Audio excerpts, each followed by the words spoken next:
कोणी काय होणार? पण त्यावर एक उपाय आहे. मग काय उपाय?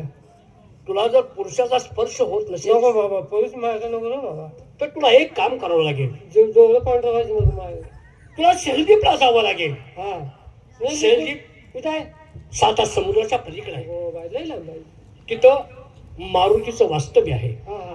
तेथील फक्त स्त्रियांचंच राज्य आहे. तिथं पुरुष जन्मताच मृत्युमुखी पडतो. तिथं महारती बायकाच काम करते. काम करत नाही, मी काय सांगतो ते ऐक. हा हा. तिथे जा, हा. मारुतीचा भुभुकार ऐक, म्हणजे तू गरुड राहशील, बाळंतीण होशील, पतिव्रता तू राहशील, आणि मी दिलेला शब्द, मी दिलेलं वचन पूर्ण होईल.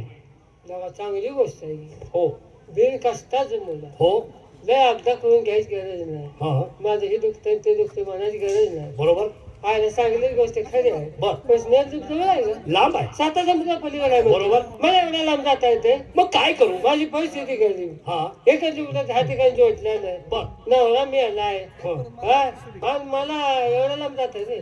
मग माझ्यासाठी इथे जे काम कर. काय कर? मला एवढ्या लांब जाता येत नाही. मग यात पण माहिती असलं तर होतं की का होतं भाऊ का होतं. काय आता ह्यात सगळं जर हे मारुती असलं हा. तर तुझं कसं होणार? त्यात एक बी आणि असला आणि तर असलं काय करणार? काय करतो या नुसता बघ करायचं म्हणायचं. ए, लय हरकून गेल्यास पण इथं बुटकारा नाही बाई. बघ कर नाही हा, पाहिजे त्या सडकं पाहतो पाहतो नेते दिलं सरकत नाही. खडं नीट तोंडात जाईल. कोणचं पटतंय?